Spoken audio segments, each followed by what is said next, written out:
You're a great parent, but just not to me. When you divorce your spouse, you don't divorce the children. Being left by a parent doesn't just break a heart, it rewrites how a child sees love. There's going to come a time where you won't come face to face with either that child that's going to say to you, where were you? What happened? What about me? You cannot erase abandonment, but you can outlove its impact. My prayer that I prayed was, God, I have nothing to prove to anybody. I'm going to be intentional about loving my children. I'm going to be intentional about letting them know that I divorced your mom and not you. I'm going to be there. I'm going to be present. I'm going to be their father. I'm going to be their best father that anybody could be. Even if a bonus father should come, no bonus father can outfather me.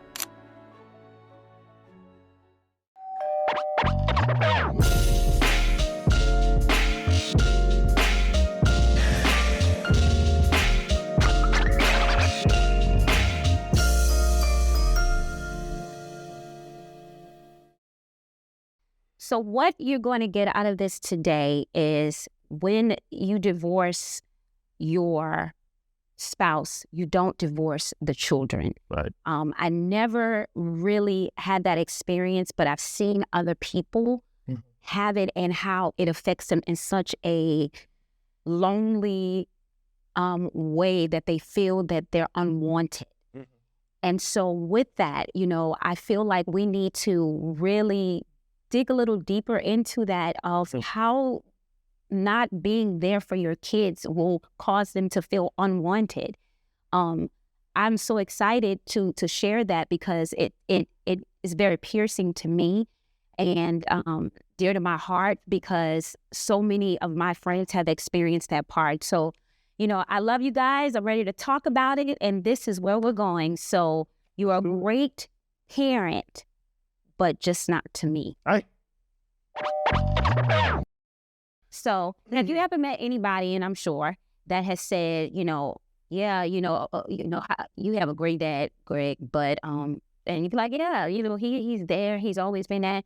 He was like, what about your dad?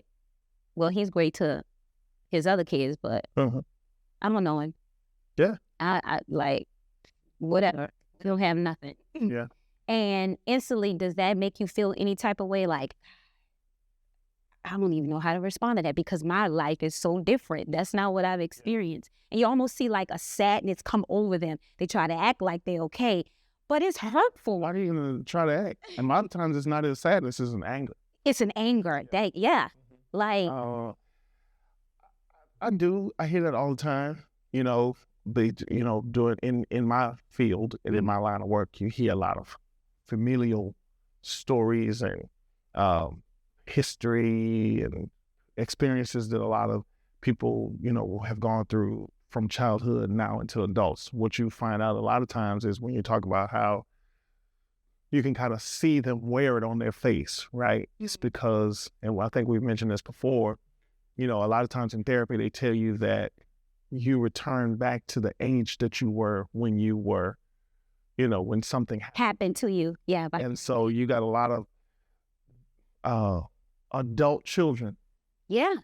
God, that's so true. Because they still live in that place of, well, my mom moved on and, didn't care about me, or my dad moved on and didn't care about me. We a lot of times, and I'm sure it is that way statistically, that we attribute that a lot more to males than we do to females, but it happens in both cases, Yeah. But it's sad. I can only speak for me. We have these conversations. I have to only give my experience. I always made it a point with the girls to stress to them. And at times I even had to make this statement to my ex-wife that I divorced her. I didn't divorce them. Yeah. And that took intentionality as well. It took intentionality to make sure that was understood, and not just understood, but maintained. Right.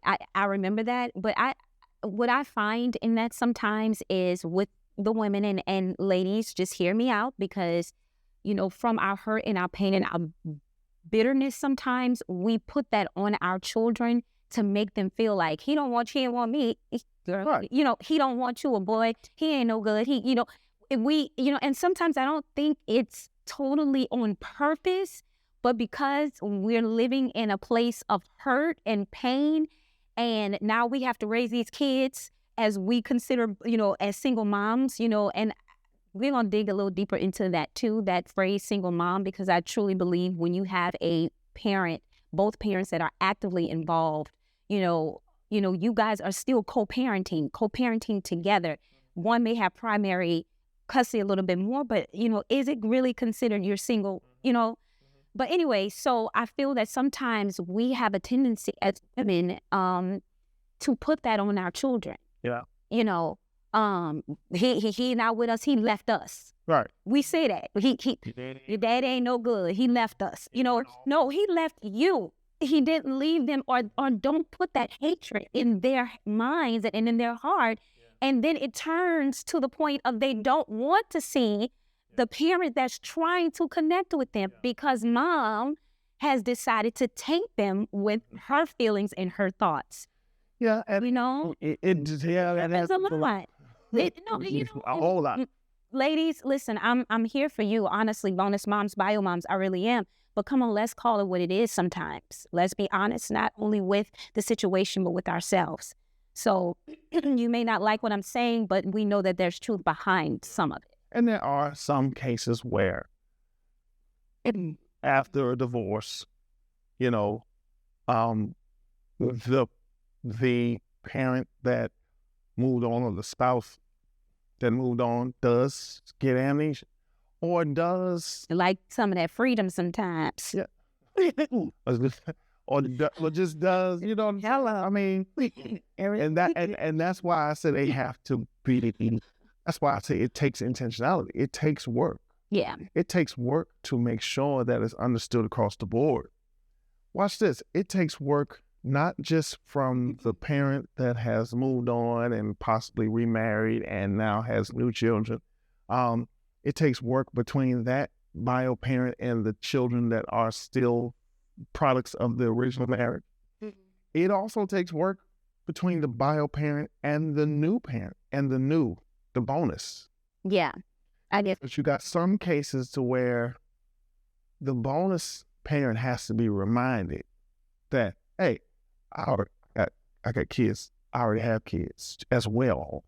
Does that make sense? Oh, it does. And so that's why I say it takes intentionality and it takes work.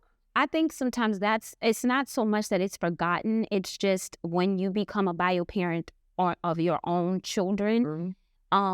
Your priority shifts so much because those children are with you. So it's now I'm not juggling just being the bonus parent. Oh God, I live both sides now. Mm-hmm. Now I have my own.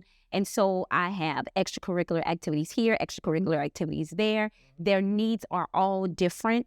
These children of ours live in the house 24/7. So sometimes I have to be, cognizant of, and understand where the girls may feel, because we're in tune with the boys more because they live in our home. We are with them all the time. And sometimes I think it may come across that, okay, getting about us, hey, but not saying our girls feel that way, but I'm just saying overall, when that is truly not the case, it's just juggling the new normal with now new little ones in the picture. It is not the easiest thing. And it's also sometimes a guilt thing within you, like, oh God, how do I handle this? Because I felt that when we first had Carter. Mm-hmm. Like, we've talked about in an episode, I prayed, for a boy, for you to have a new experience. But then when he came, your new experience was so great for you and so enlightening, and just, oh my God, I have a boy. I got someone that's going to carry my name. And you were so proud. Wearing it on your chest, literally, and the girls could see that, even though daddy's girl, but daddy's son, that's a different thing. We have this bond, we have a secret language that we speak, and all of those things. So I worried at moments for a while, that okay, his attention now is to this boy, right. and how is that going to look for them? And that's where the intentionality came in.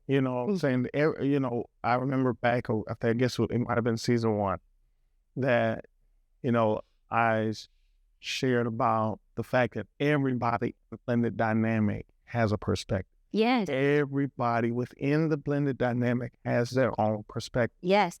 You have the bio parent that has divorced an ex-spouse. Yeah. You have the children that are the bio children that are the product of that former marriage, correct, previous marriage. Then you have the new spouse, which ultimately becomes the bonus parent of the original biological children. Making sense? Yes. Okay. You got the bio parent is divorced. You got the bio children. Then you have the new bonus parent that is now the bonus parent of bio children. All right. So the bio parent had their perspective. Right. The original bio children have their perspective. Yes. The bonus parent comes along. They have their perspective. All right. Then the original children have their perspective about the bonus parent. Then the bonus parent has biological children. Yep. They have their perspective. And in the middle of all this, there's an ex-spouse, and the ex-spouse has their perspective. So you got 5 perspectives within a blended situation. And so with that, maybe 6 if both bio parents remarry. Now that new spouse has a perspective as well. See what I'm saying? So it's like everybody in a blended dynamic has a perspective. It takes work to protect the integrity of the blend, because, and honestly, I will go almost as far as saying that the weight of that falls on the shoulders of the bio parent that has remarried and has new children, because the bio parent has to now maintain the perspective, or try to at least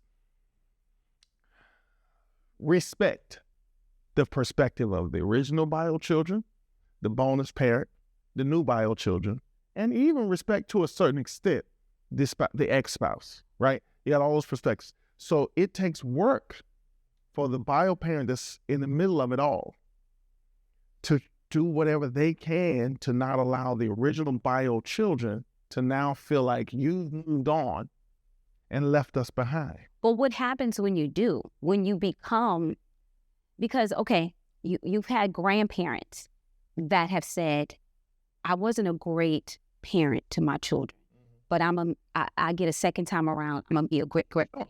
So sometimes you have parents that look at the dynamic and the situation and like, I'm not a great parent to my child, living with their mom or living with their dad. And I've, remarried and I'm starting anew and I'm going to be everything to this new kid. Yes. And it happens, and that's where abandonment comes to that child. And in that, as I stated, I love taking my thoughts and making quotes out of them. And one of them saying, being left by a parent doesn't just break a heart, it rewrites how a child sees love. And it echoes so loudly into their adulthood. And I see it, I see it in my own family of how dad left and never looked back and only came for certain occasions and then tried to be the proud father. Like, what? Seriously? But then you got 10 kids or 3 other kids and a whole family there, and you are just the greatest thing ever. Like, they are like, my dad, oh my God. And then you try to welcome me into your space, and I feel even lonelier than I did when you weren't even coming around. Like, how you do that? Where they do that? Like, why you do that? But see, and that, listen to what I'm saying. See, that's the thing. That's the thing. You don't, and I'm going to turn this way, like Brian Mack when he talked to America. I want to talk to all of the bio parents that have gone on to have additional children and a new spouse, a new family. I understand exactly what you're saying about how, hey, in my situation, I was young. I was 24, 25 when I had my 2 kids. We had no money. We were struggling, and we tried to figure that thing out. You know what I'm saying? I was 21 when I got married the first time. So, you dealing with all of these young folks things. Yeah. All of the young folks things, you could put whatever you want in that young folks thing. You're dealing with all the young folk things that are happening in the midst of a marriage and children, right? So I can identify with, I was in a different place within my first marriage and with my first children than I am in my second marriage and with my additional children, right? Mm-hmm. But here's the thing though. So I understand that, okay, now I get the chance to get it right. Mm-hmm. But you don't get the chance. I want to say this.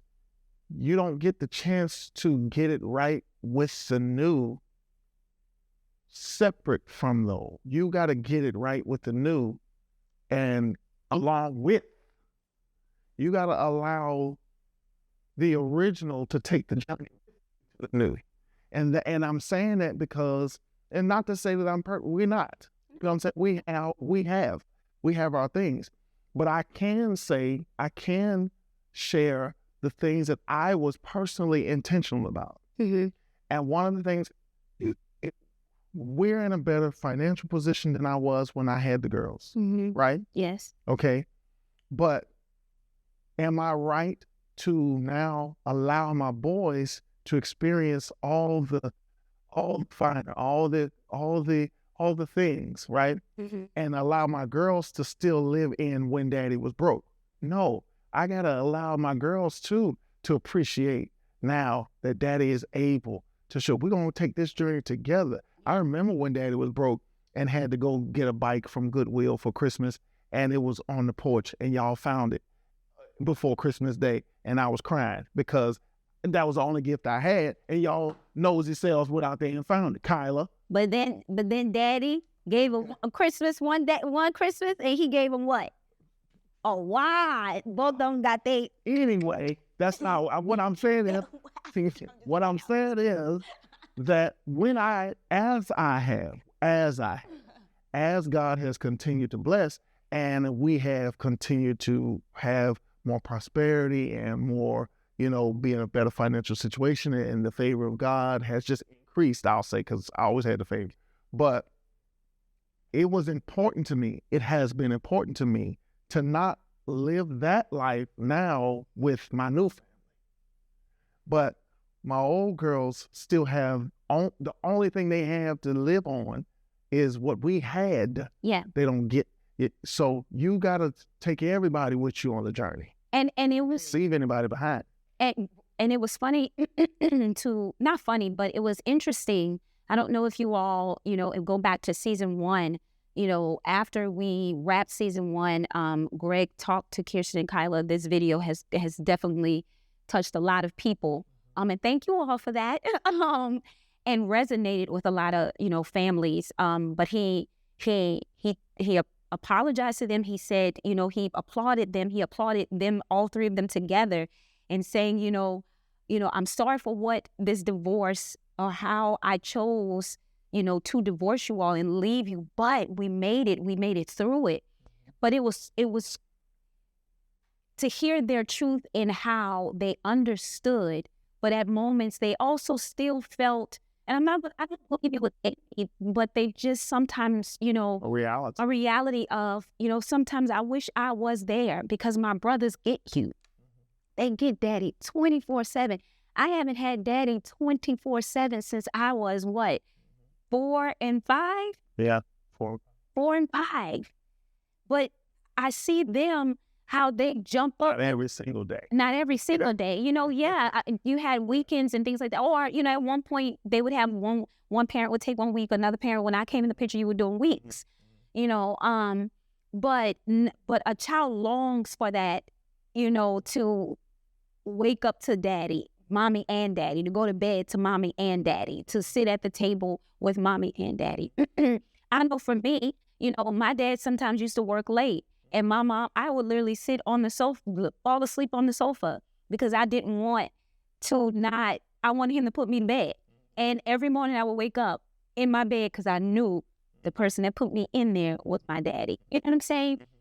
So I know that even our own children had to go through that reality and accept it while understanding how and why it happened, but also understanding the truth. But I was still included, that I didn't feel in abandonment. And another thing that resonates with me, and I think it'll resonate with everybody that's listening and viewing, I think there wasn't a dry eye in everyone's house with this episode of Fresh Prince of Bel-Air.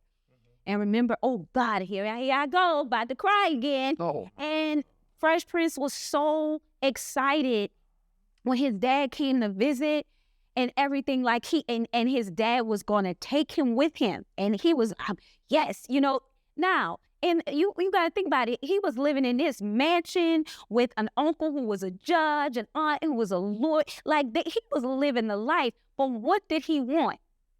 His daddy. And when his dad didn't show up, and for him to cry out to his uncle and say, why he don't want me? Hey, why he don't, a young man became a little boy at that moment and said, why don't he want me? Do you know how many men feel like, why he don't want me? What did I do? Men and women. But guess what? For the women, they look for it in the men. They go from man to man to man, trying to understand why it goes back to daddy, why he don't want me. None of these guys want me. Why? I'm chasing the love that I never got. Yeah.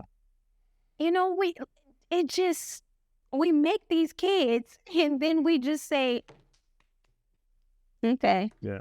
You didn't work with me and your mama, or let's do it vice versa with the mom.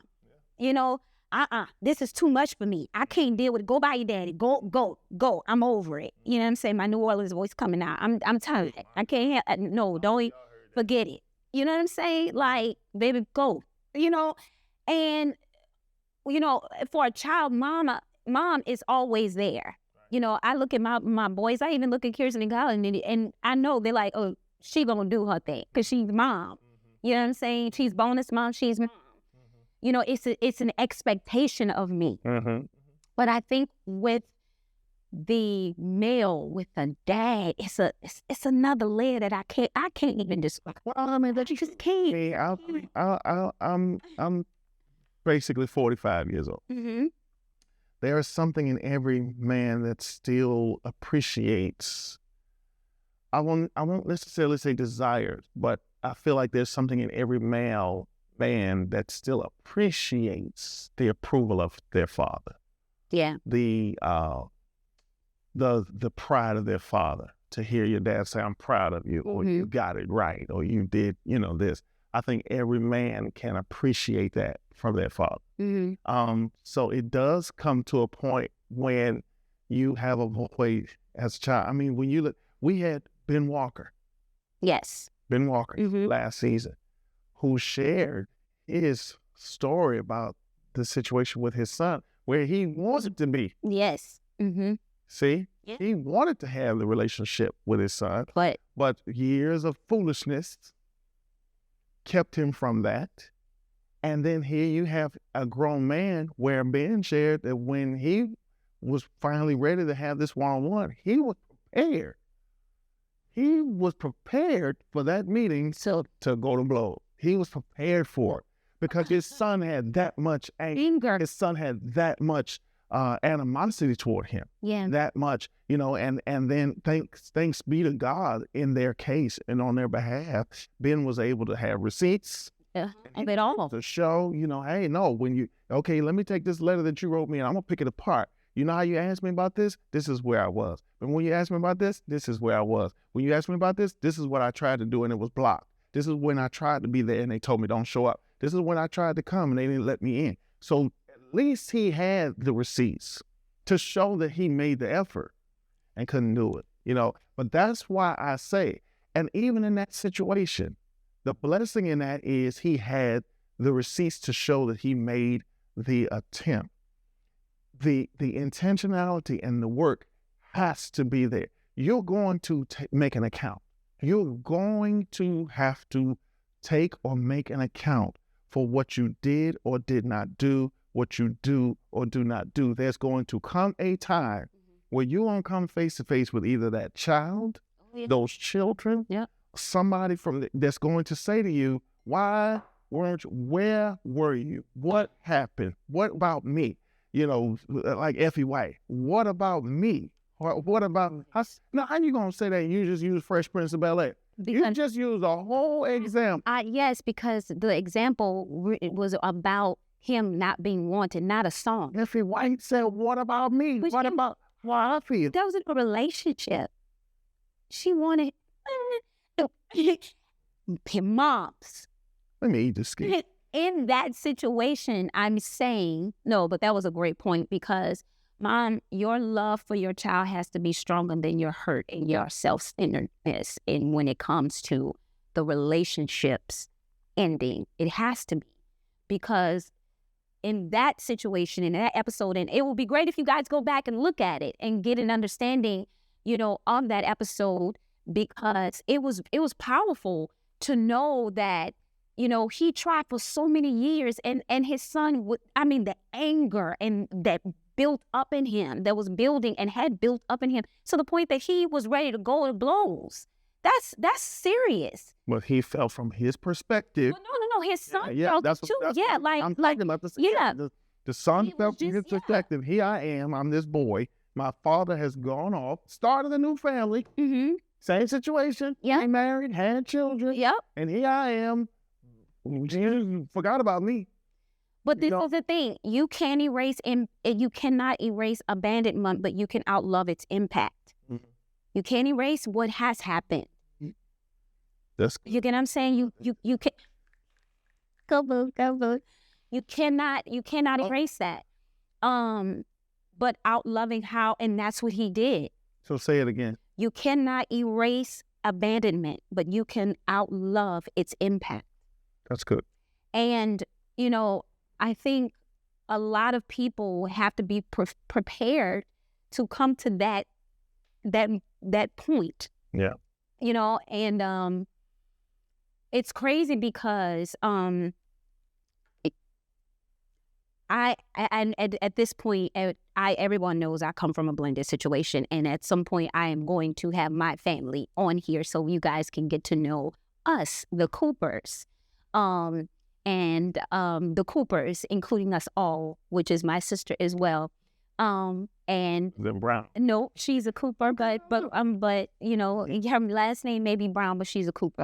I got you. So and how that affected my sister, and I want her to tell her own story.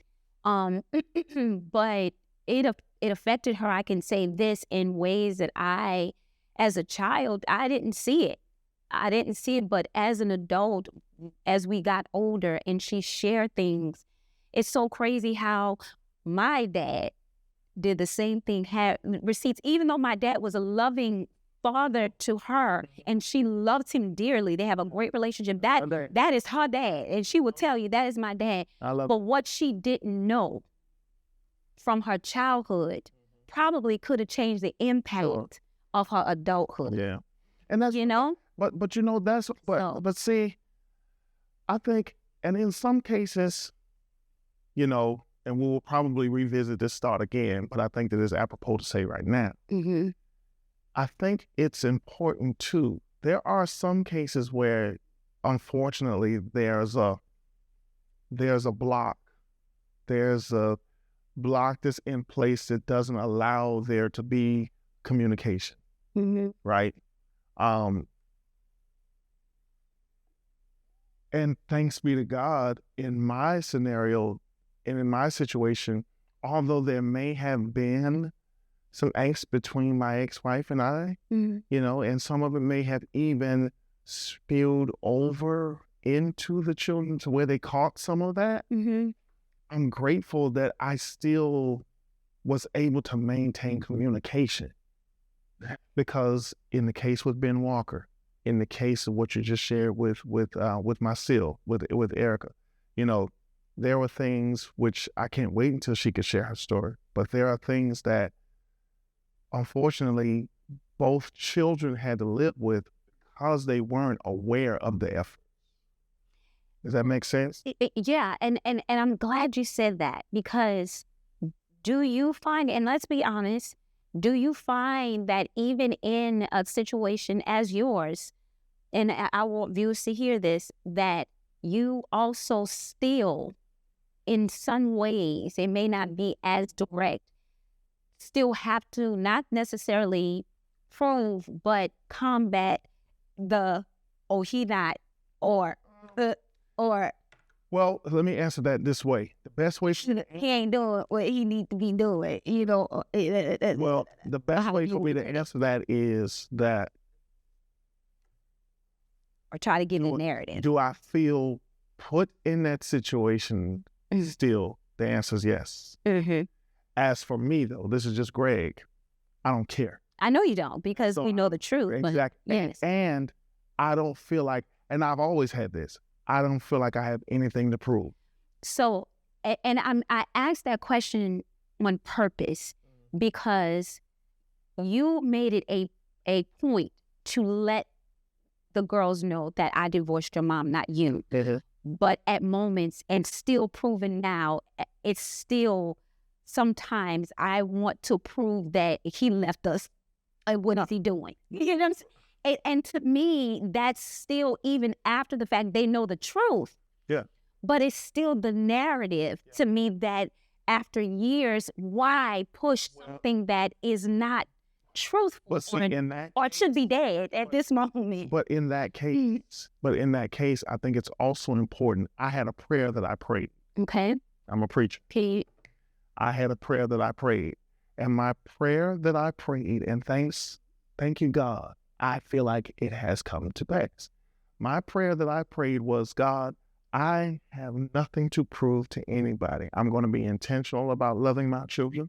I'm going to be intentional about letting them know that I divorced your mom and not you.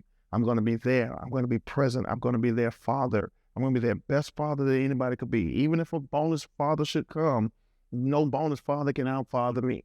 I first had to anchor myself in that. Then I prayed this prayer. I'm not going to prove myself to anybody. I understand what's being insinuated. I understand the narrative that's being created. I understand whatever might be even shared with them, whatever might be built. My prayer, God, is allow them to see for themselves. Mm-hmm. Open their eyes so that they'll one day, it might not be today, it might not be this month, it might not be this year, it might be years down the line. I got the patience to wait. Mm-hmm. Because I'm not going to prove myself.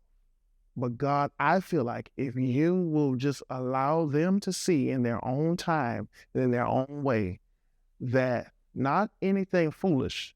All I was praying was, Lord, let them see that their father was genuinely there, despite what may have been trying to be spewed or the narrative might have been created. Lord, open their eyes so where they'll always see their father's efforts, that they'll know that they were genuine, that they'll always feel their father's love, that they'll always know that he was there.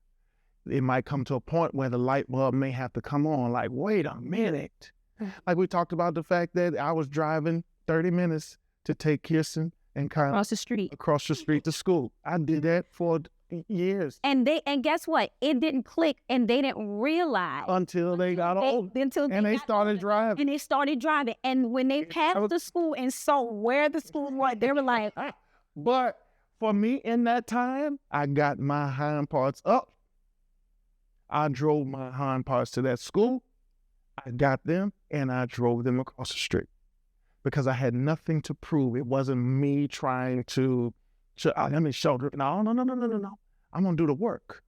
I'm going to be intentional. Yeah. Do it because in the end, the seeds that I'm sowing and the prayers that I'm praying they're going to bear fruit. And in the end, there's going to come a time where they're going to look up and they're going to say,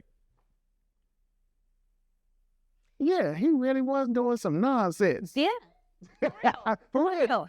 Let's call it what it is. I mean, Yeah. but that goes hand in hand, you know, you as their bio dad and me as their bonus mom, and just period, from the standpoint of I had a similar prayer in regards to me. Just, I'm not here to replace. I just want to be intentional with loving them the way I should, and as a bonus to them. You know what I'm saying? As an addition into their lives. But I also know that there were moments that I was there to help heal their brokenness. Sure. And I think and that's where the slack comes with being the bonus parent, because the bio parent doesn't always want to admit when they're falling short, and where the bonus parent has to come and pick up the pieces is specifically the bonus mom. There are a lot of when we are hurt, and I've said this earlier in the episode, we have a tendency to put that on our children, and they carry the weight of that. And sometimes the weight is so heavy that they literally unload on the bonus parent, especially when they feel safety there. And we don't always share what we experience or what, and then that weight becomes heavy on our shoulder, because guess what? We carrying it for them. And now we got to carry it to the other bio parent, the dad. This is what the child is feeling. And the weight is just going from one shoulder to the next until we come together and really put it out there. But nobody ever talks about that. I have held those kids when they're crying. And I have reassured them when plans were changed at the last minute. And I have said to you, okay, we gotta think let me think something real fast to do, because I don't want them to be disappointed. But you don't get credit for that. No. You don't get seen with that. You get told, oh, you trying to be their mom. No, you put me in a position to have to step up. But that's where some heart matter.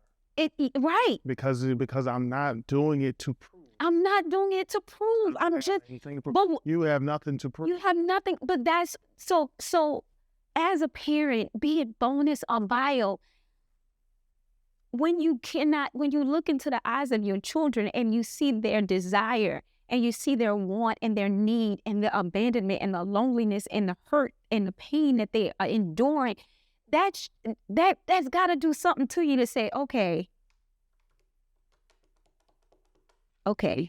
what they want matters more than what I feel. Yeah. That's really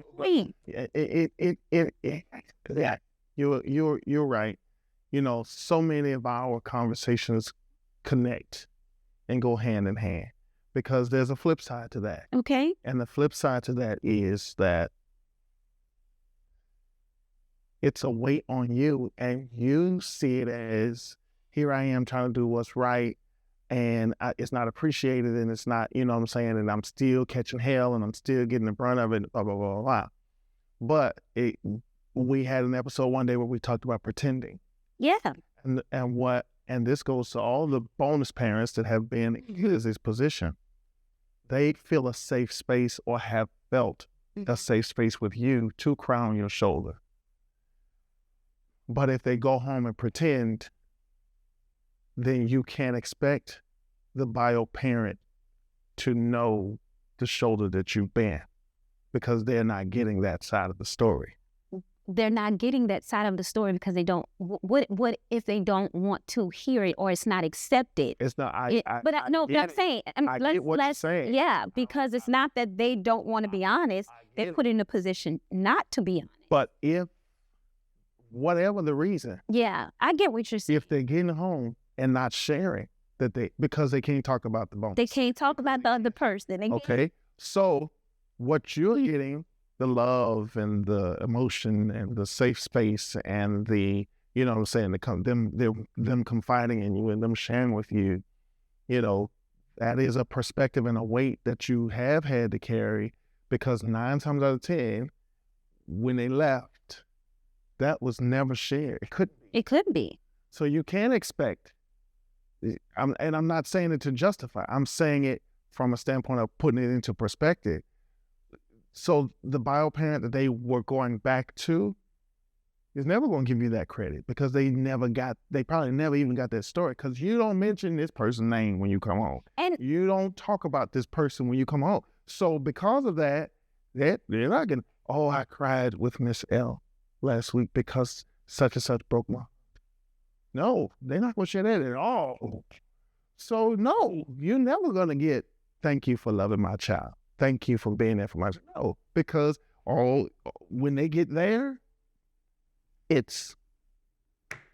we're going to talk about this house in this house. See? And see, that's another episode because to me, when you are healed and whole. Yeah, but I'm just saying that's in general. Yeah.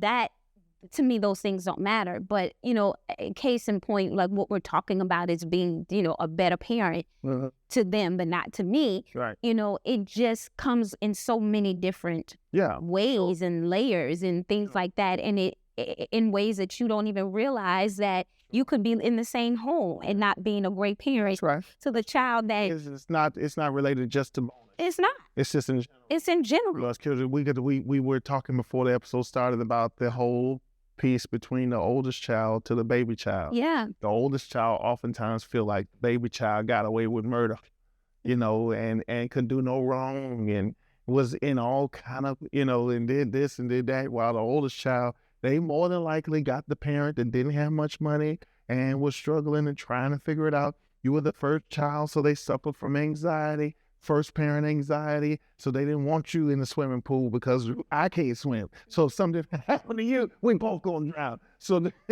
But the baby gets put in swimming class. Yeah. And they go to aqua tots, so they can save their own life. So they good. So yeah, you go get in the pool, baby. I don't mean you go whitewater and you go to all those places. But the oldest child, they still can't swim. They still don't get in the water. They 59 years old with floats on in the shallow end because they never learned how to swim because mom and daddy was too afraid to let them get in the pool. So you see that dynamic of, even in a bio dynamic, you see a lot of times like the older child feels like, baby child got something different than I got. Well, and we talked specifically, and for those who are viewing and hearing, of course, I cry every episode. Oh my! So we know this. So get used to it, okay? Y'all need to get y'all. Y'all need to get y'all clean. Y'all need to start calling you Leslie. I mean, whatever. But because when we talk about that, our oldest is Carter, my baby. And I am hard on him at times. I really am. I am the baby. I have an older sister. So, but at the same time, my love for him runs so deep.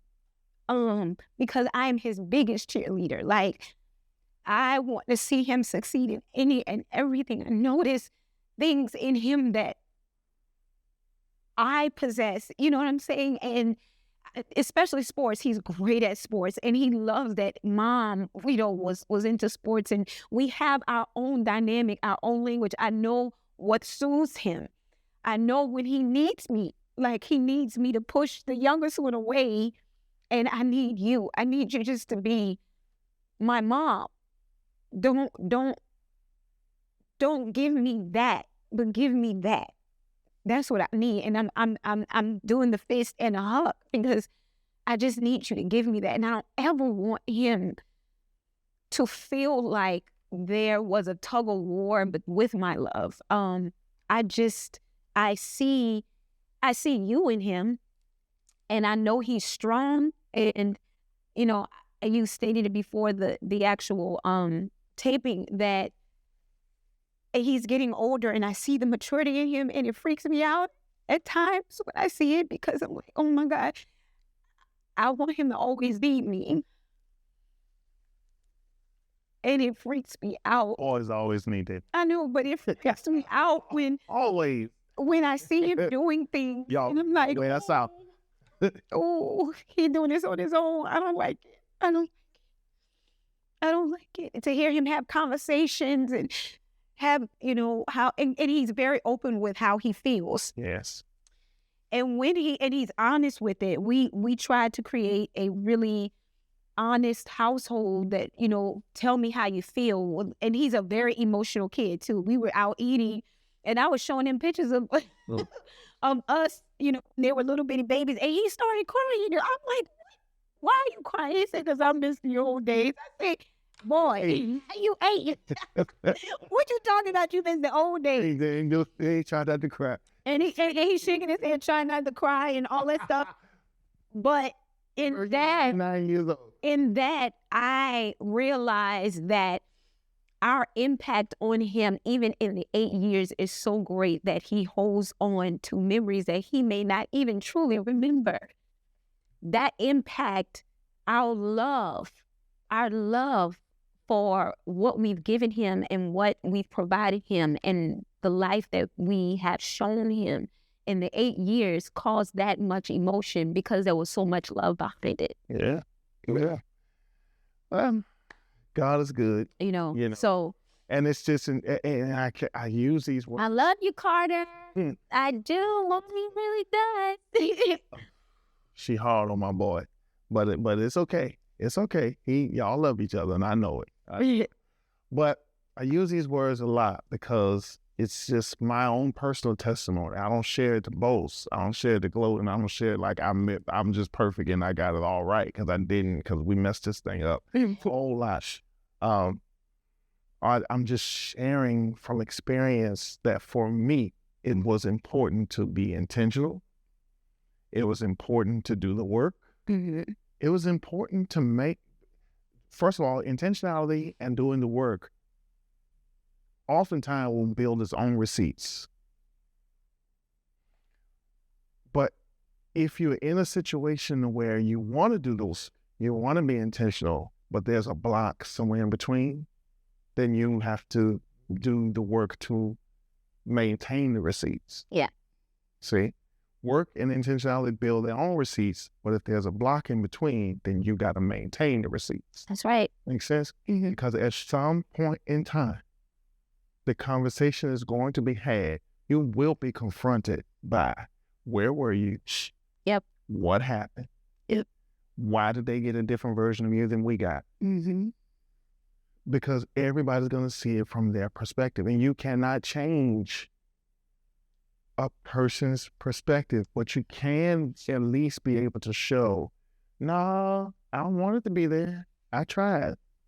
When you had your Sweet 16, I showed up and I was outside and they called the cops on me.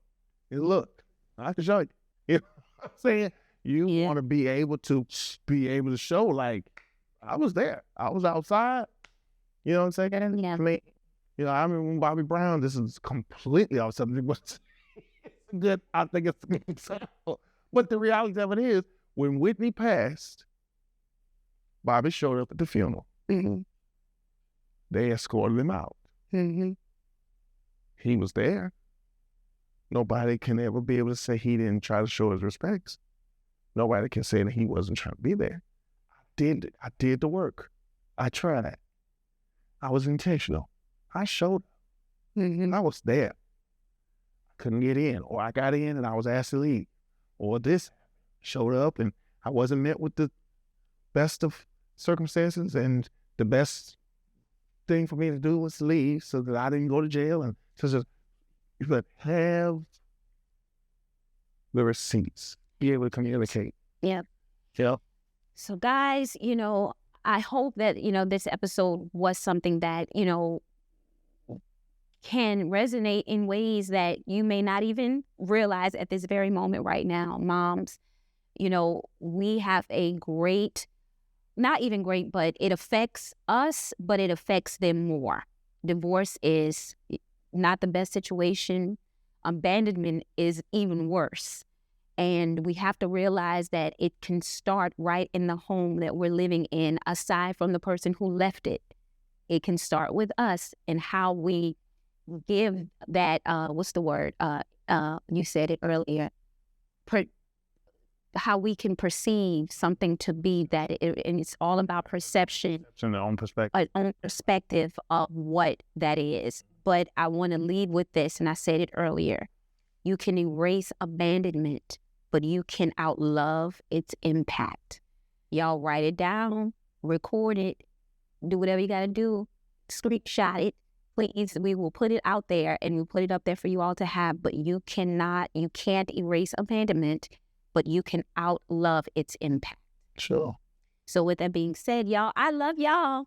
Yeah, we love you. I hope you love me too. And we hope y'all enjoyed this episode. Yes. Hope that at some point in time you shared it, that you liked it, and that you have subscribed and you turned the notifications on. We hope that you're following us. Yes. We hope that you're keeping up. We hope that you have done what you could to get a hold of this book. Yes. Bridging Hearts. Bridging. We hope that you have joined the Bonus Club. We hope that you are following us on social media. We hope that Give us comments. helping us to continue this conversation because it's important. You know, I was a divorce is hard enough. Yeah. Don't add abandonment, on top of divorce. It won't make it worse. Yeah. And ladies, I love to hear from y'all. I really do. I mean, the good, the bad, the ugly. I mean, be honest with me. I'm being honest with you. So be honest with me. That's what relationship is all about. And I want to have that. I want you all in my space, in my community. And I hope and pray that you all want me in your space, in your home, on your radio, in your community. So we are one. We are moms doing this together, be it bio mom and bonus mom. I love you. You can't get rid of me. Okay? My dope blend. Thank you, everybody. We love y'all. Love y'all. Keep blending.